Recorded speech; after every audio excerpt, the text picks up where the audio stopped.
What's up, everybody? John Stevens here again. My first video has not been up very long, and everybody's starting to already share it and everything else. So I'm gonna take that as everybody's definitely interested in what I have to say. I'm getting a lot of good feedback already on my idea of doing this webcast.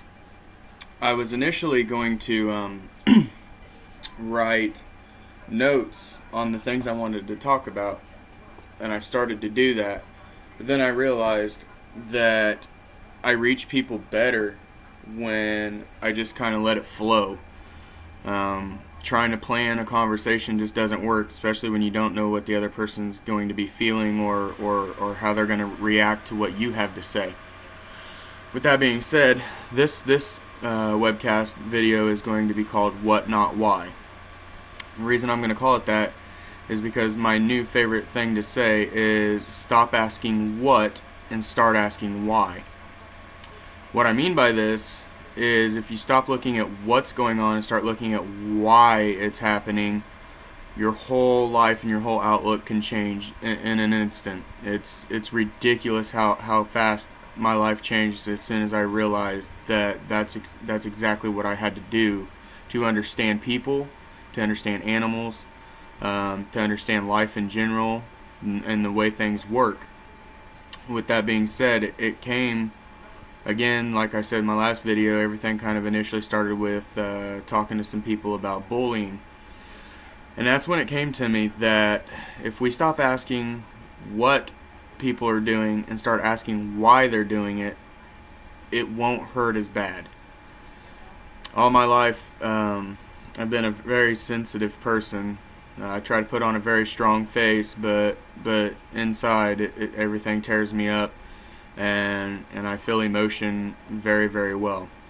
With that being said, when it comes to bullies and how I come about what not why, is I started realizing throughout, like I said in my last video, when I went from being bullied to the bullying bullies.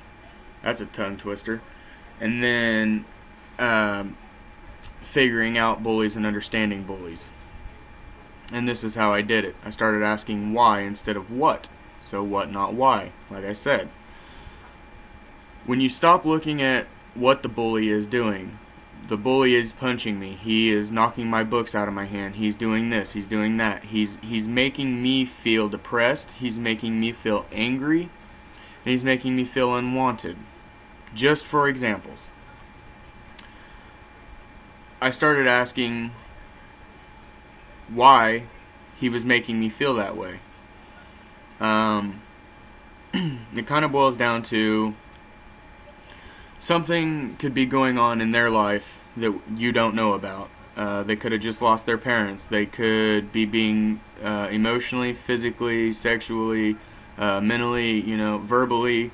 Any kind of abuse could be happening to them at home or to them somewhere else. They have to essentially make themselves feel better about themselves and bigger because they feel so small around those people that are hurting them.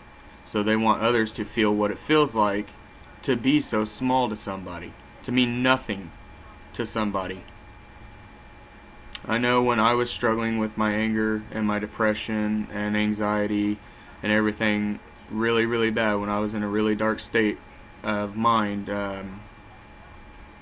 before coming to Christ again, all I could think was nobody understands me, nobody knows what I'm feeling, nobody will ever get why I say the things I say and do the things I do.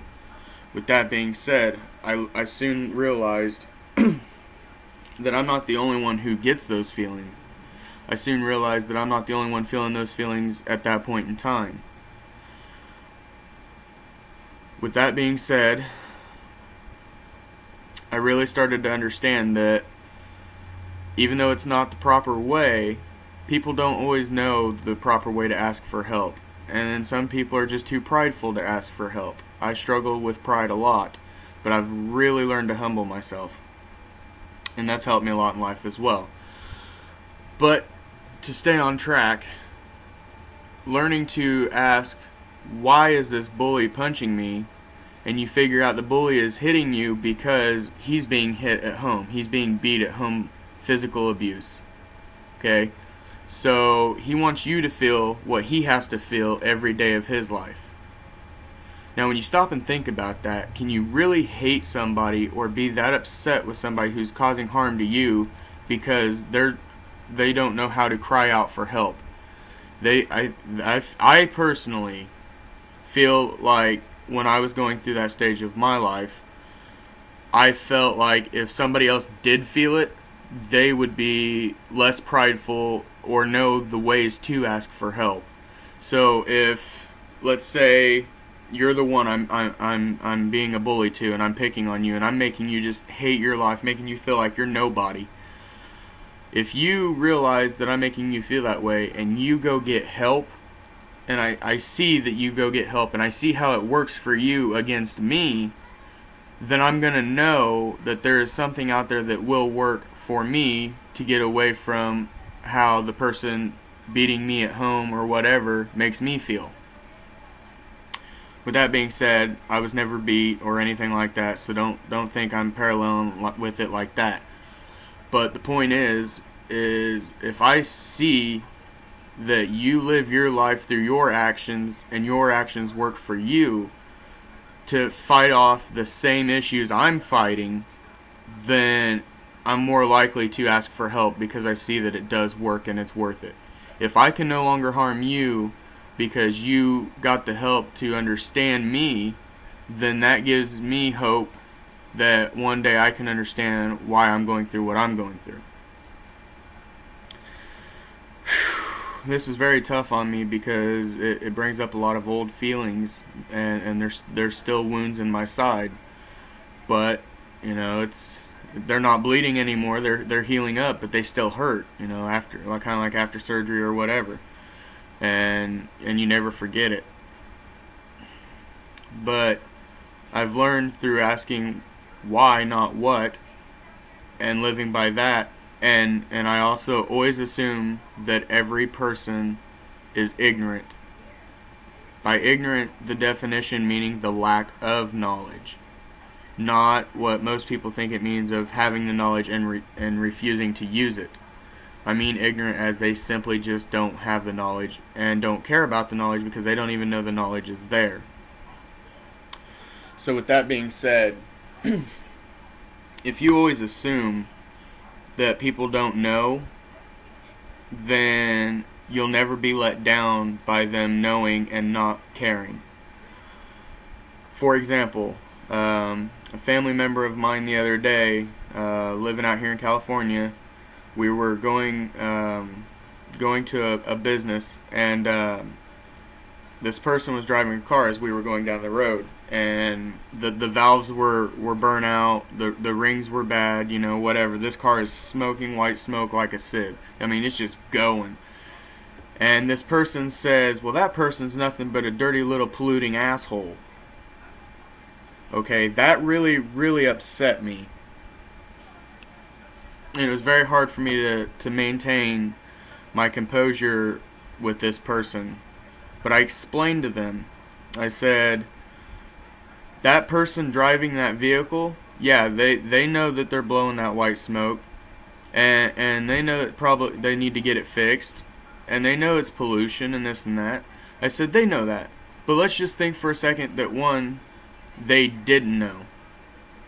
Kind of hard not to know with something so obvious, right? But some people, like myself, I heard of all the smog laws out here in California and stuff, but I didn't really know the point or why or anything like that. Now I know it's because there's not enough trees and stuff like that to help eat all that pollution that the cars put out. But I told them, what if that person was going through a very serious time right now? I said, what if that was the only vehicle that person had and they were getting ready to take it and put it in the shop to get fixed? I said, but then they find out that their mother is in the hospital dying. What if that person only had that vehicle and is trying to make it to and from work in order to fix the vehicle? What if that person couldn't call anybody and nobody cared about that person enough to give them a ride to the hospital where their mother was dying. There are so many people who are rude like that and won't even stop for a second to help anybody but themselves. So with that being said, I told her, I said, instead of automatically knowing that that person's polluting and that they shouldn't be doing that and that's wrong and it's against the law, I said, why don't you look at the fact that that person may be doing everything they can to be there with their mother while they're on their deathbed? What if that person's doing everything they can to make it to work, to pay their child support, to put diapers on their child, to feed their families and themselves, to put the shoes on their feet, the clothes on their back? What if that person lives in a tent or lives in that vehicle and he has nothing? You don't know that person's story, so please, please don't judge them. I used to be a very spiteful, judging person. And then I learned that when I was down and I was in the dumps and I wanted somebody to understand or somebody to care, that because of the way I treated people, I didn't have anybody. Now, yes, granted, I had my family and my friends and stuff like that. But in all reality, when it comes to people caring, nobody cared about me because I didn't care enough about them, or at all about them. So when I came back to Christ, after I moved out here to California to find myself, I realized that all the bad that I did in this world in my short period of 22 years was like a virus, and it just spreads from person to person. You know, it's just an endless vicious cycle. But I also realized that because I essentially started that cycle in my life, I was the only one who could stop the cycle in my life. I had to choose who to keep a hold of in my life, who to get rid of. I had to choose what I wanted to enjoy in life versus what I should enjoy in life. I was an alcoholic at 18 years old. You know, I've been on handfuls of pills prescribed to me. I was on 6 psychosis medicines for years, and just up and dropped them, and I've been fine. I know how to maintain myself. I no longer explode with my anger to the degree of anything physical. Sometimes my tongue slips, but I never put holes in things, and the more I feel like I want my fist to go through a wall or go through somebody's face or whatever, the more I realize that that's not my feeling, that's not who I am, and I can keep myself from doing it, and I can talk myself out of it because I have separated myself spiritual, my spirit, my soul, from my body. So when my body is acting up and doing all these things, call it demons, call it, you know, mental illness, whatever you want to call it, I know that it comes from the body, not my soul. I know my heart is good. I know my soul is good. I know that I want to live a peaceful life. I know that I want nothing but peace, love, and joy on this earth. You know, I know that I want everybody to be able to love God and know God and have a good life. So I'm able to stop my physical self, my body, from doing things like putting holes in walls or hitting people or breaking objects. And I can hold that in and disown that and get rid of it and bring myself back to a peaceful person now, without medications, without alcohol, without any of that. Yeah, I still drink every now and then and stuff, or I'll have a couple of beers here and there on a regular basis, but I went from drinking a 30-pack a night 7 nights a week for 2 months straight, accounted for, not including all the freebies and stuff, 3,100 beers a month I was putting down at 18 years old because I hated myself and I hated my life and I hated the world. But I knew how to have fun with friends. But that's not really fun. I threw everything away. I lost my son. I lost my motorcycle. I lost my truck.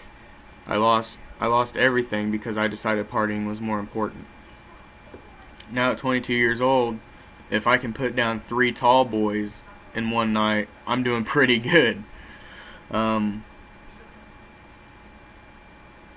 But I decided that you can't change the world. You can't set out to change the world by yourself.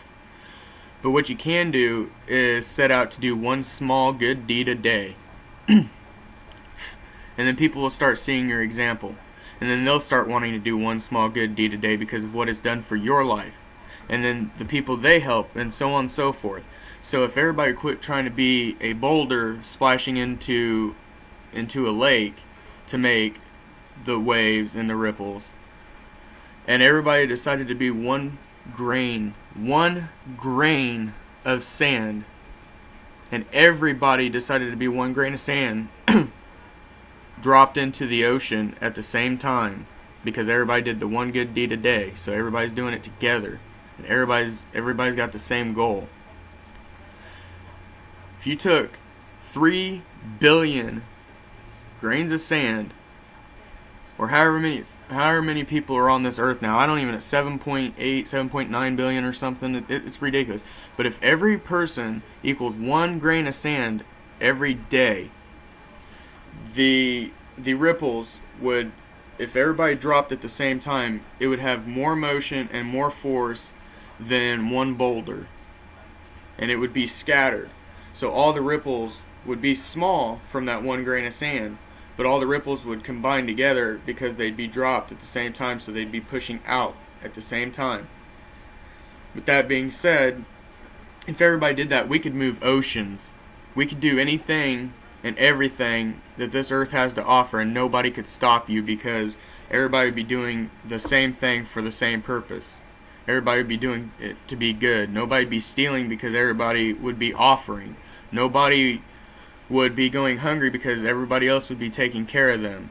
And the people that were going to be going hungry can then do work for the people who have the food, and get shelter and get food that way, because they know the knowledge to build houses, build mansions, whatever, but they have no way of doing it because they have no money and they have no food, so they don't have the health or the energy to do it. So if everybody helped everybody, nobody would be homeless, nobody would be hungry, nobody would do without heat, electric, the necessities in life, nobody would do without even drinking water, and the whole world would be healthy and whole and love.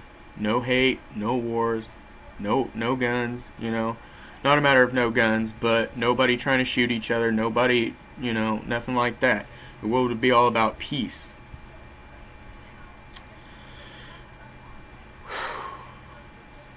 It's not that hard, people. It's really not that hard. If you want the world to be a better place, start with yourself. Don't overexert yourself, but start with yourself.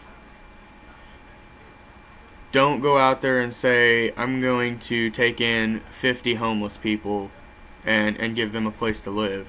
Don't say you're going to go out and cure the hunger issue in this world. Go out there and say, I can give 1 box of food to 1 person once a week. A different person every week. So while others are doing without, one's getting it, yes, but everybody gets a turn. Nobody's better than anybody else. We are all one person. We are all one being on this earth. We are all one species. We need to live as one. But set your goals small. Right now, my goal is if I can go through my Facebook and see one person. I go through my Facebook every day, and I see probably 100 different people at different points throughout the day that are having problems with their life, or so sick of life. They want to kill themselves. They think they're fat. They think they're ugly. Nobody wants them. Nobody cares about them. They think they're useless. All they are is something good to beat on and be abusive to. There's so many people that I see every day that aren't ready for help. But there's always at least one person seriously looking for help and answers to not feel the way they feel anymore. I know that because at one time, and I still am learning, but at one time I was that person. I wanted to kill myself. I've had the barrel in my mouth 6 times, but I knew that I really didn't want to end my life. I just wanted my life to end the things that were happening. I started to do better. I started believing in better. I started looking for the positives in everything instead of the negatives. I started denying the negatives. For example, I'm going to go back to Indiana soon, and I'm going to be with my son. At least, I hope. I've got papers to take care of things and get everything set up right, and I have the motivation to do it, and I have the mental stability to be around my son again. I'm the one that pushed me out of my son's life, not his mom, not him, not my dad, not anything anybody did. It was me. That's not to say that I agree with the things that those people did based off of my emotions and my actions, but their negative actions were based off of mine. So if mine wasn't there, theirs wouldn't have been there. So it always comes down and roots to one single problem, and that problem was me. My drinking, my lack of responsibility, and all that good stuff. I've learned a whole new outlook on life, and I've learned how to live life completely differently. And with that being said, I'm ready to be in my son's life. Now I know that I'm going to get hit with child support. I know that the state's going to come after me whether she wants them to or not. But the fact that the paper I got served states that she is saying that she doesn't want the state to get involved, that we can handle it ourselves, we just need the rights established as far as paternity goes. That tells me that she believes that I really, really do want to be a part of my son's life. She knows me well enough to know that that's never changed. It's just how I was acting was preventing me from being the person that I am today, that I want to be for my son for as long as I can. But I could just think about the fact that as soon as I sign that paper, I'm going to owe money. I could just think about the fact that there's a chance she could try to be taking full custody and give me no rights but still pay child support. All that stuff can happen, and it's a possibility. But instead of looking at that and letting it stop me from taking the steps it takes to at least be in my son's life, then I'll never know, and I'll always regret. And I don't want to regret in life. Right now, my only regret is walking out on my son voluntarily without even realizing it. But that can't be a regret if I walk back into his life purposeful, knowing it, and proving that it's no longer like that and that daddy's there for you. It can't be a regret if I've already fixed the problem. But you gotta fix the problem, and you gotta go through all the crap to fix the problem, because you are the one who laid the crap there. You're the one who pooped in your own yard. You're the one who bit the hand that fed. You can either live that way, or you can choose to do nothing. It's easier. And everybody knows I'm all about the easy way out, even though I do everything the hard way. But I've decided to look at the good. I look at the fact that there's a chance that she really believes I'm a better person, that she really wants me in my son's life, that she knows that I'm a better person, that I could be an amazing dad now. I choose to believe that she's not out trying to hurt me or to trap me or to get all this money. I choose to believe that the pact that we made on day one is what she's trying to believe, and that she knows I'm not lying about finally being better. Because I was a little boy who cried wolf a lot, thinking I was better, and I really wasn't. This time I've tested it. I've had my breakdowns and pulled myself out. I've done it multiple times just to see that I could do it. Like I was talking about, I no longer hit the walls because I separate myself. So, to my son John Fred Stevens IV, Daddy loves you, and Daddy's coming home. I'll be there soon, buddy. and you'll never do without. I'll do whatever it takes for me and your mom to get along, so you can have a good life and have both of us in your life, John. To everybody else, I love you guys too. God bless. And I'm sorry this is a 26-minute video, but I really dove into that, and that's why writing notes doesn't work, because I've got to let it flow, because that's when it has meaning. Please like it, comment, share, and let me know what's up with this.